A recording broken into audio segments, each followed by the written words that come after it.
if someone were to tell me Jokic isn't the best passer on the planet, there are 3 people. Yeah, I think there are only 3 that people you would entertain the argument for. that I would say you're not crazy, or like I don't hate that pick for choosing that person. Tyrese Haliburton is one of them. Luka Doncic is the other one, and I'd say LeBron is the third. So yeah, that just putting Tyrese Haliburton in that elite of a category is just even insane. if it's just passing. Let's say that he does everything else at the middle of the road level. He's in the same conversation as 2 of the greatest passers in NBA history. Yeah. And then Luka's like is on that trajectory. Like, whoa. So it's pretty incredible. I think he has like to borrow a J. Kyle Mann term, passing vocabulary or like passing creativity that LaMelo Ball has, but he's more of a functional passer than Ball. Like I feel like LaMelo is, for more or less, a lot of the appeal of his passing is the flashiness and the creativity. Tyrese Haliburton has that in spades, but he's like such a functional passer. He makes the right pass. He makes like the correct, like it doesn't matter if it's flashy all the time. It's just the right play. That's one reason of he's why not allergic to a bounce pass. If it's what's needed, he will do it. And instead of this crazy like flinging around the side, put some spin on it. Yeah, because you can. Some of my favorite Haliburton passes are just like the quick, like he lobs it over the whole defense to the guy in the corner when he's up at the top of the wing. Yeah. And like to most people seeing that, it's like, okay, it's a pretty straightforward pass. But go do it. Yeah, like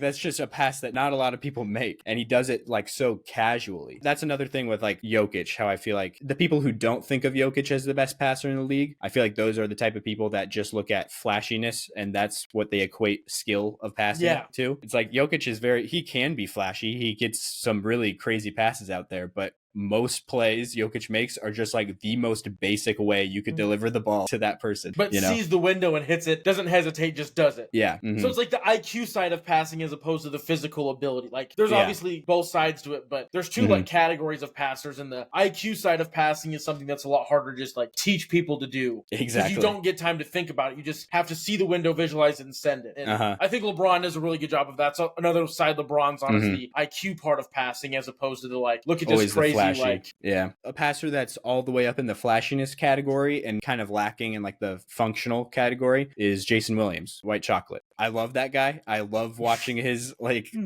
just compilation videos. Not saying he's a bad passer by any means. I still think he's one of the best passers to ever live. Different type of good passer. Yeah, it's not always like the game-winning type of plays necessarily, as much as it's like the, oh my gosh, he just did that type of thing. Also, imagine being teammates with those types of guys. How like hyper aware at all times you have to be. Yeah. Like, oh, I'm behind him and the defender's in the way. There's no way I'm getting the ball. Just kidding. It's coming off the elbow. That would be his like number one high. It might be already, but that would be by far his number one highlight if Rafe LaFrentz finished that shot. If he like didn't, aggressively. Yeah, because he got fouled and missed the shot, so it wasn't an assist technically. If that would have been like a thunderous and one,